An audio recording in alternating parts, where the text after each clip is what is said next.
তো ইব্রাহিম আলাইহিস সালাতু ওয়াস সালামও কোনো এক দুর্ভিক্ষ কোনো এক সমস্যার কারণে স্ত্রীকে সাথে করে নিয়ে মিশরে যাচ্ছিলেন। তো রাস্তার মধ্যে এক জালেম বাদশা সুন্দরী স্ত্রীদেরকে ব্যবহারের জন্য তার লোলুপ দৃষ্টি দিয়ে থাকে। তো ইব্রাহিম আলাইহিস সালাম এটা জানতেন, তাই তিনি তার পরিচয় পরিবর্তন করে দিয়ে বললেন যে আমরা হচ্ছে ভাই বোন। কিন্তু তাতেও রক্ষা হলো না। সারা আলাইহিস সালাতু ওয়াস সালামকে বাদশা উঠিয়ে নিয়ে গেল। সারা আলাইহিস সালাতু ওয়াস সালাম সালাতের অনুমতি চাইলেন, ওযু করলেন, তাতাওয়াদ্দা ওয়া তুসাল্লি, ওযু করলেন এবং সালাত আদায় করলেন। সালাত আদায় শেষ করে আল্লাহ সুবহানাহু ওয়া তাআলা বলেছেন, আল্লাহুম্মা ইন কুনতা তা'লাম আন্নী আমানতু বিকা ওয়া বিরাসূলিক। হে আল্লাহ, আপনি যদি জানেন যে আমি আপনার উপর ঈমান আনয়ন করেছি আর আপনার নবী ইব্রাহিমের প্রতি ঈমান আনয়ন করেছি, ওয়া আহসানতু ফারজি ইল্লা আলা যাওজি, আর যদি আপনি জেনে থাকেন যে আমার লজ্জা স্থানের পবিত্রতা আমি রক্ষা করেছি, শুধুমাত্র আমার স্বামী ছাড়া আর কাউকে আমার লজ্জা স্থান ব্যবহার করতে আমি দিইনি, এই যে পবিত্রতা আমি রক্ষা করেছি, এটার ওহাই দিয়ে বা ওসিলা দিয়ে আমি আপনার কাছে চাচ্ছি যে লা তুসাল্লিত আলাইয়াল কাফির, আজকে কোনো কাফিরকে আমার উপরে বিজয়ী করবেন না। এই দোয়া করা মাত্রই বাদশা অজ্ঞান অবস্থায় পড়ে গেল, উল্টে পড়ে গেল, যেভাবে বুখারীর রিওয়ায়াতে এসেছে, বা প্যারালাইজ রোগী যেভাবে পড়ে যায় সেভাবে পড়ে গেল।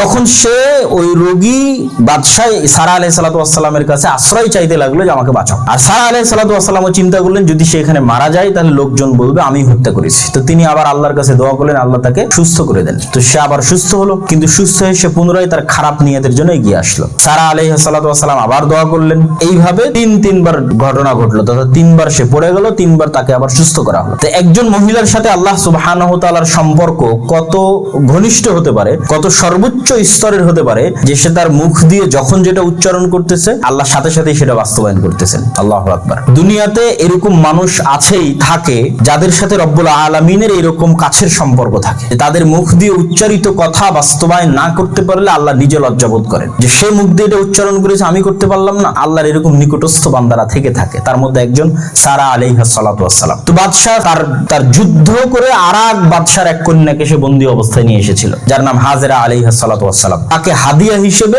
সারা আলাইহিস সালাতু ওয়াস সালামের সাথে দিয়ে দেওয়া হলো। তো যেহেতু দীর্ঘদিন হয়ে গেছে, প্রায় 90-100 বছর হয়ে গেছে, ইব্রাহিম আলাইহিস সালাতু ওয়াস সালামের কোনো সন্তান হয় না, এইজন্য সারা আলাইহিস সালাতু ওয়াস সালাম হাজেরার সাথে ইব্রাহিমের বিবাহ দিলেন এবং হাজেরার গর্ভে ইব্রাহিম আলাইহিস সালাতু ওয়াস সালামের প্রথম সন্তানের জন্ম হলো ইসমাইল, বড় সন্তান। কিন্তু মহিলা মানুষ মাত্রই স্বাভাবিকভাবে যেই স্ত্রীর প্রতি স্বামীর ভালোবাসা থাকে তার প্রতি একটু হলেও ঈর্ষান্বিত থাকে। তো যার সন্তান হয়েছে তার প্রতি স্বামীর ভালোবাসা বাড়ে, এটাও মানুষের জন্মগত। তো 100 বছরের মাথায় ইব্রাহিম আলাইহিস সালাতু ওয়াস সালাম যখন সন্তান পেয়েছে ইসমাইলকে, তখন তার ভালোবাসা ইসমাইলের প্রতি আর ইসমাইলের মা হাজেরার প্রতি স্বাভাবিকভাবেই বেড়ে গেছে। তো এইটা যেমন সারা আলাইহিস সালাতু ওয়াস সালামের ঈর্ষার কারণ, ঠিক তেমন রব্বুল আলামিনও চান না যে তিনি যেই বান্দাকে পৃথিবীর মানুষের জন্য মনোনীত করতেছেন তার অন্তরে আল্লাহর ভালোবাসার চাইতেও কারো ভালোবাসা বেশি থাকতে পারে, এটা আল্লাহও চান না। কেননা সন্তান সন্ততি স্ত্রী পুত্র ফিতনা, এটা আল্লাহ সুবহানাহু ওয়া তাআলা কোরআন মাজিদে বলেছেন। যদি সন্তান এবং স্ত্রী পুত্রের প্রতি আপনার মায়া এবং ভালোবাসা বেশি থাকে, আপনি আল্লাহর রাস্তায় জিহাদ করতে যেতে পারবেন না।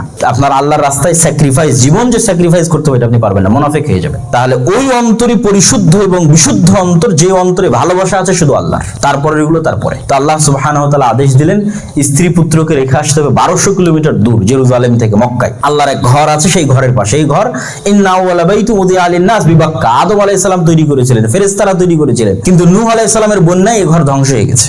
এই ঘরের আর কোনো চিহ্ন নাই।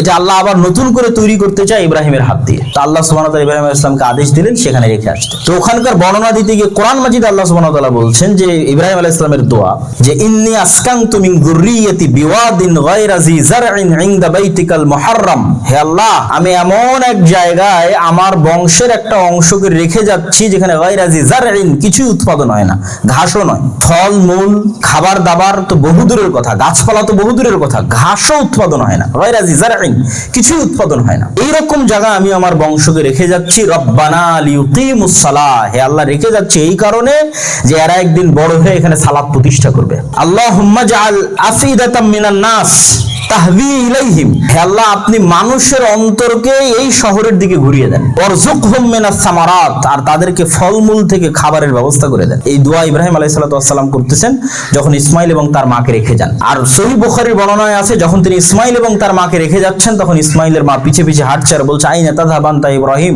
ইব্রাহিম আপনি কোথায় যাচ্ছেন? ইব্রাহিম আলাইহিস সালাম কোনো উত্তর দেন না। 2-3 বার বলার পর ইব্রাহিম আলাইহিস সালাতু ওয়াস সালামকে জিজ্ঞেস করছেন হাজেরা, আল্লাহ আমারাক, আল্লাহ কি আপনাকে আদেশ দিয়েছে এখানে রেখে যেতে? ইব্রাহিম আলাইহিস সালাম বললেন নাম, হ্যাঁ আল্লাহ আদেশ দিয়েছে। তখন হাজেরা বলছেন ফালাই ইউদাইয়ানাল্লাহু আবাদান, যদি আল্লাহর আদেশে হয়ে থাকে তাহলে আমাদেরকে কোনো কিছুই কোনোদিন ক্ষতি করতে পারবে না। এই যে আল্লাহর প্রতি ভরসা, আল্লাহর প্রতি আস্থা, উনি ওই বাক্যের মধ্যে বলেছেন যে আপনি এমন জায়গায় আমাদের রেখে যাচ্ছেন যে লা ইনস ওয়ালা শাই, মানুষও নাই কিছুই নাই। উনি ইব্রাহিমকে যখন বলেছেন তখন ওই বাক্যটা ছিল এরকম যে এখানে মানুষও নাই আর কিছুই নাই, মানে জীব জন্তু জানোয়ার পশু পাখি গাছপালা কিচ্ছু নাই, এরকম জায়গায় আপনি আমাদের রেখে যাচ্ছেন, পানির ব্যবস্থা নাই, খাবারের ব্যবস্থা নাই। তো এইরকম একটা অবস্থায় একটা মা তার ছোট্ট শিশুকে নিয়ে এতটুকু কথার উপর ভরসা করে থেকে গেল, যদি এটা আল্লাহর আদেশে হয়ে থাকে তাহলে আমরা ক্ষতির মুখোমুখি হব না। এই আল্লাহ ভরসায়, আল্লাহ ভরসার প্রতিদান কিভাবে পাচ্ছে দেখেন। যখন যতটুকু পানি ছিল, যতটুকু খেজুর ছিল শেষ হয়ে গেল, তখন তিনি পানির সন্ধানে নিকটবর্তী দুটি পাহাড় সাফা এবং মারওয়ায় দৌড়াদৌড়ি করতে লাগলেন যে কোনো মানুষ পাওয়া যায় কিনা, কোনো মানুষকে দেখা যায় কিনা, অথবা পানির কোনো সন্ধান পাওয়া যায় কিনা। এইরকম দৌড়াদৌড়ির মধ্যে কোনো মতেই কোনো মানুষ এবং কোনো পানির সন্ধান পাওয়া গেল না। অদৃশ্য থেকে আওয়াজ আসলো, জিবরাইল আলাইহিস সালাম উপস্থিত হলেন, তিনি তার পায়ের আঘাতে পানির ফোয়ারা তৈরি করলেন, যেটাকে হাজরা আলাইহিস সালাম পাথর দিয়ে ঘিরে দিলেন, যার নাম হচ্ছে জমজম।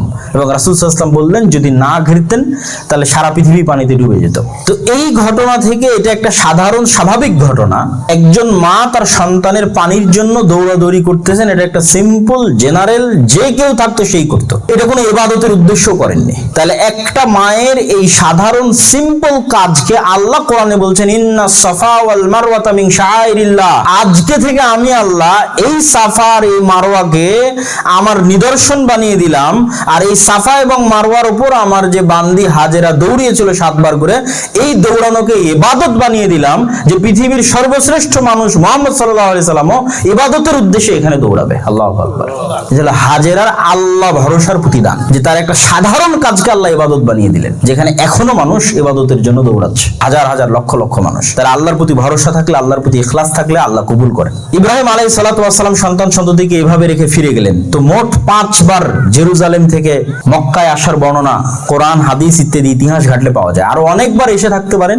এই 5 বারের সামারির দ্বিতীয়বার হচ্ছে আজকে আমরা যে ইবাদত করতেছি। ইব্রাহিম আলাইহিস সালাতু ওয়াস সালাম জেরুজালেম থেকে আসলেন, এসে সন্তানকে ফালাম্মা বালাগা মাআহু সাইয়া, যখন ইসমাইল দৌড়াদৌড়ি করতে পারে, ইয়া বুনাইয়া ইন্নী আরাকা ফিল মানামি আন্নী আযবাহুকা, আমি স্বপ্নে দেখছি যে আমি তোমাকে জবাই করছি, ফানজুর মাযা তারা, তোমার মতামত কি বলো। তখন সন্তান বলছে ইয়া আবাতি ফাআল মা তুমার সাতাজিদুনি ইনশাআল্লাহু মিনাস সাবিরিন, হে আমার পিতা আপনাকে যেটা আদেশ করা হয়েছে আপনি বাস্তবায়ন করেন, আপনি আমাকে ধৈর্যশীলদের অন্তর্ভুক্ত পাবেন।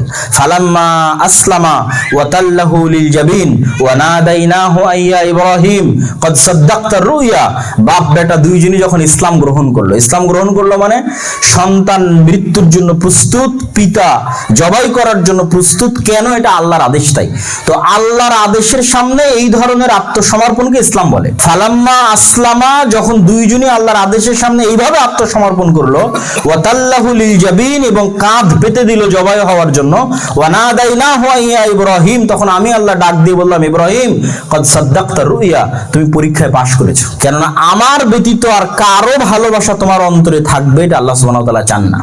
সবচেয়ে বেশি ভালোবাসা থাকবে আল্লাহ সুবহানাহু ওয়া তাআলা, তারপরে বাকিদের।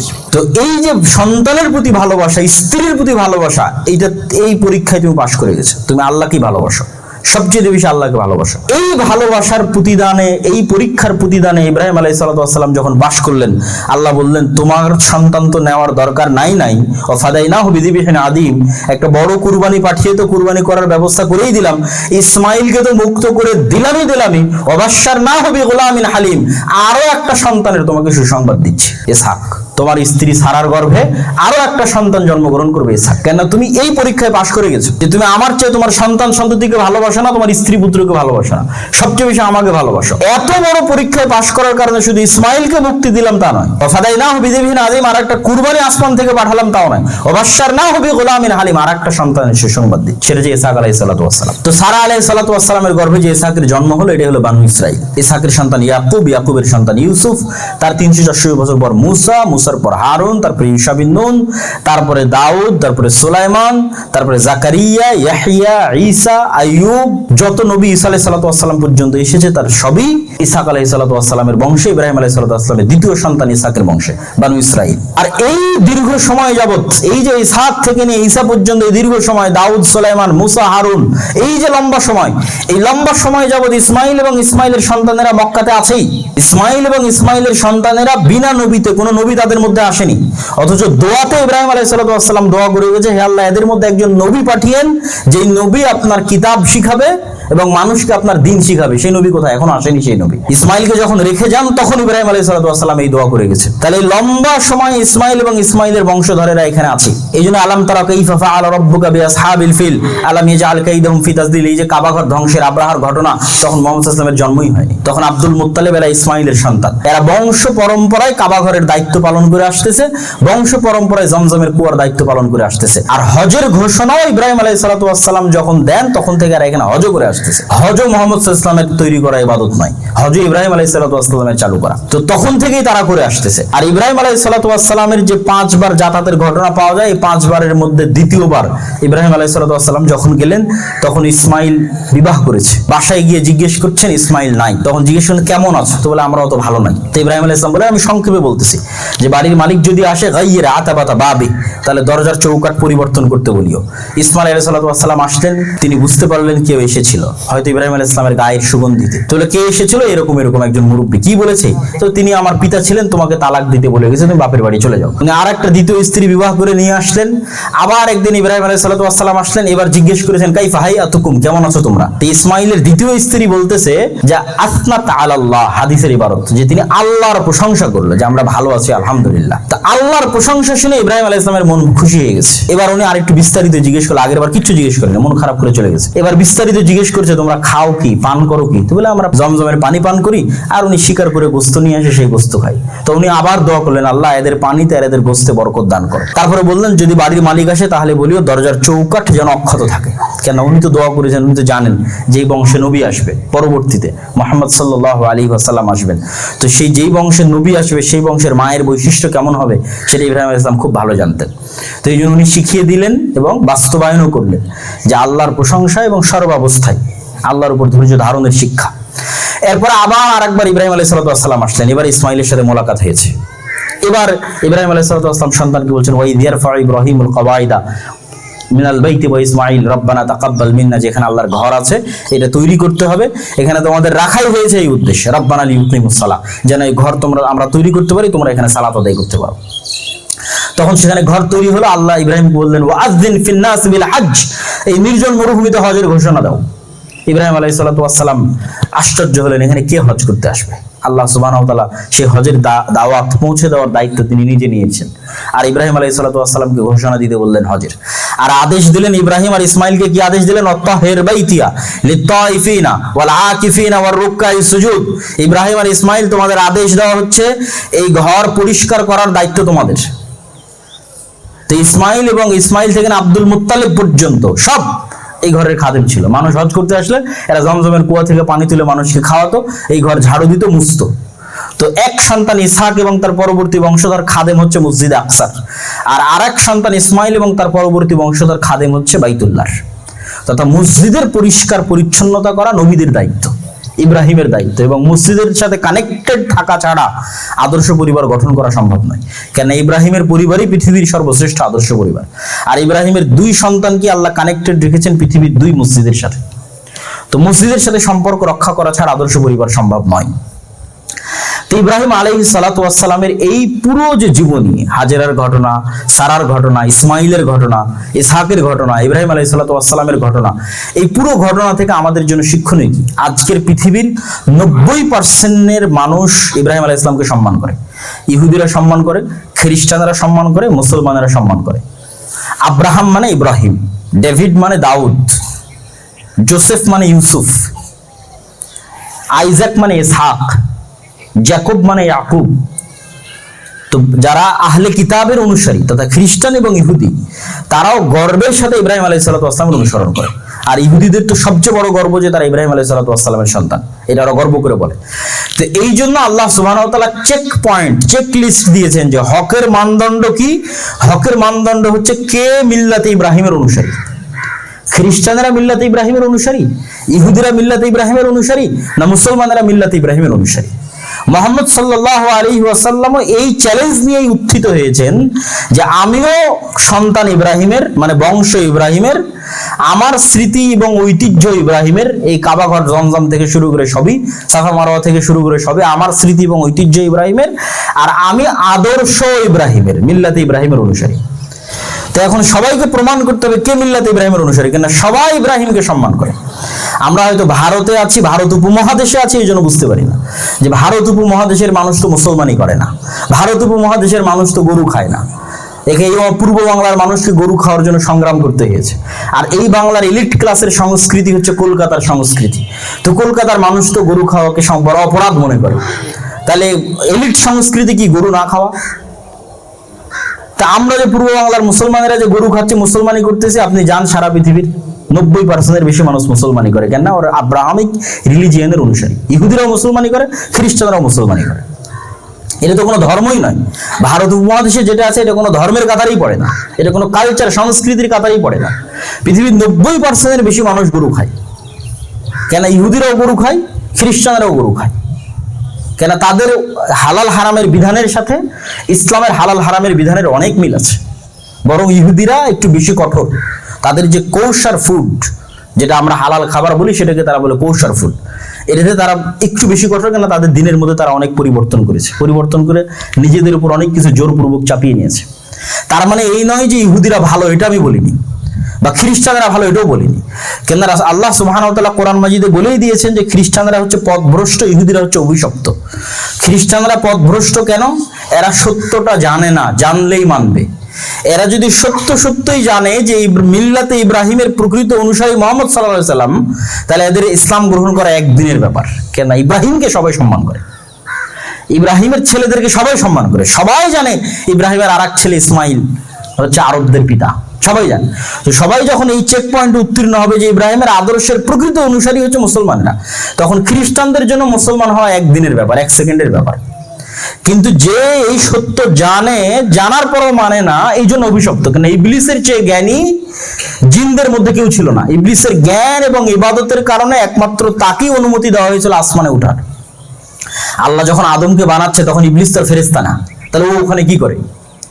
একমাত্র জিনদের মধ্যে তাকেই অনুমতি দেওয়া হয়েছিল ফেরেশতাদের সাথে যাতায়াত করার, আসমানে যাওয়ার, তার জ্ঞানের কারণে, তার ইবাদতের কারণে।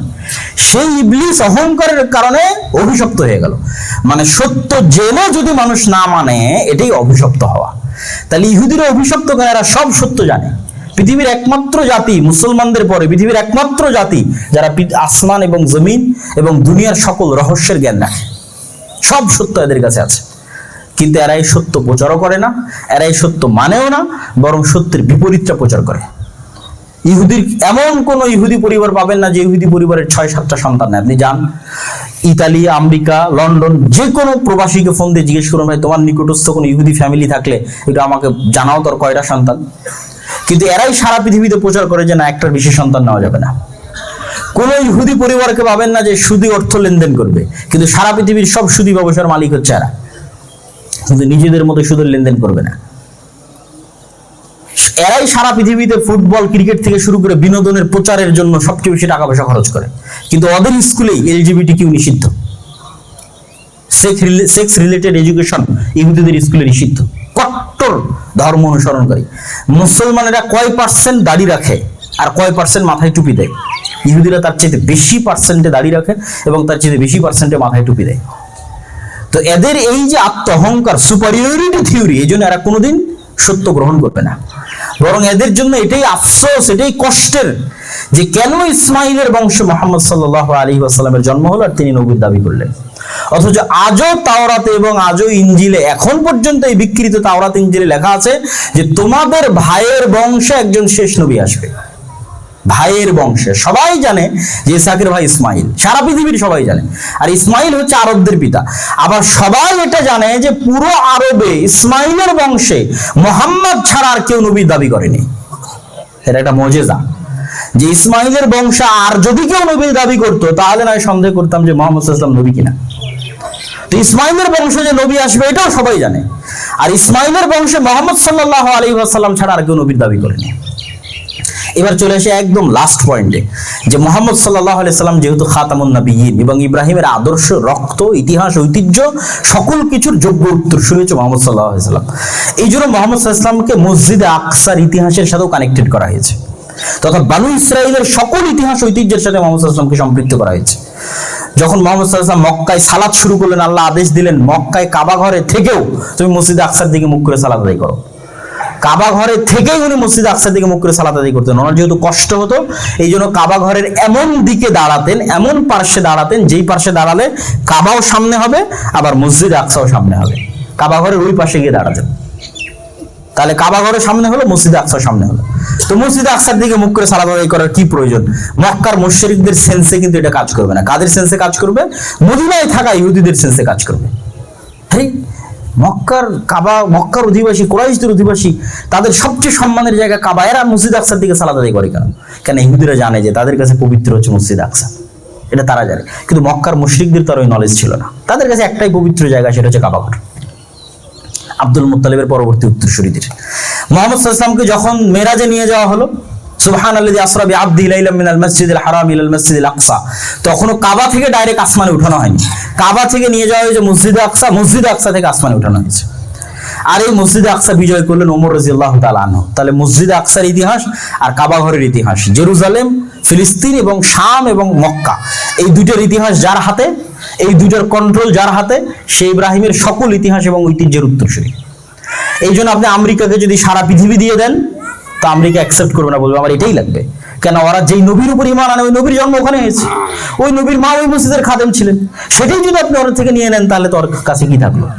সারা পৃথিবী থাকলো তো মনে করবো আমার কাছে কিছু থাকলো না।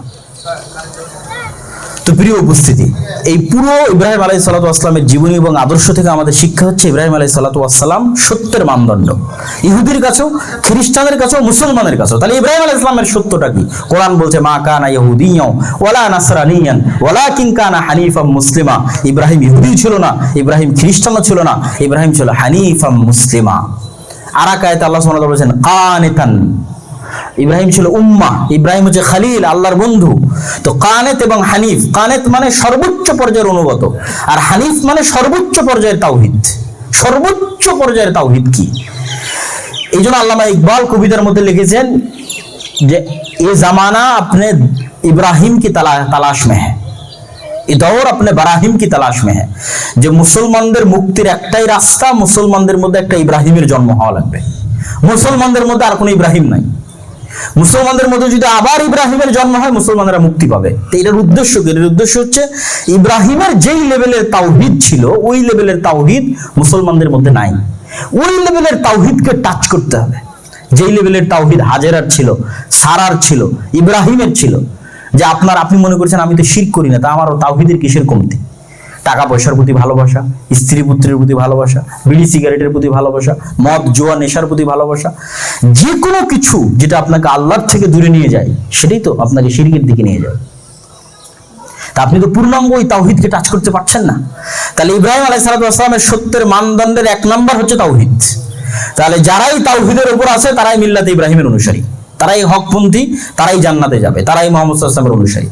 আর দুই নম্বর চেক পয়েন্ট যেটা বলে বক্তব্য শেষ করব সেটা হচ্ছে যেখানেই ইব্রাহিম আলাইহিস সালাতু ওয়াস সালামের কথা পাবেন দেখবেন ওখানে সালাতের কথা পাবেন।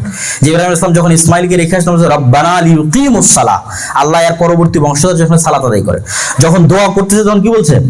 রব্বি জাআলনি মুকিমাস সালাহ ওয়া মিন যুররিয়াতি, আল্লাহ আমাকে সালাত আদায়কারী বানান, আমার পরবর্তী বংশধরকে সালাত আদায়কারী বানান। তাহলে এক নাম্বার দিয়েছি তাওহীদ। তাওহীদের ক্ষেত্রেও ইব্রাহিম আলাইহিস সালামের দোয়া আছে যে হে আল্লাহ আমার এবং আমার পরবর্তী বংশধরকে ওয়াজনুবনি ওয়া বানিয়া না'বুদাল আসনাম, আল্লাহ আমাকে আর আমার পরবর্তী বংশধরকে মূর্তি পূজা থেকে মুক্তি দেন, এরা যেন কোনোদিন শিরকে লিপ্ত না হয়। তাহলে ইব্রাহিমের মানদণ্ডের এক নম্বর মানদণ্ড তাওহীদ, আর ইব্রাহিমের মানদণ্ডের দুই নম্বর মানদণ্ড হচ্ছে সালাত, যেটার জন্য ইব্রাহিম তার পরবর্তী বংশধরদের জন্য দোয়া করেছে। আর এই যে কুরবানি, এই কুরবানির শিক্ষাটা কি? এই কুরবানির শিক্ষা হচ্ছে স্যাক্রিফাইস, যেখানে সন্তানের জীবন চাওয়া হয়েছে,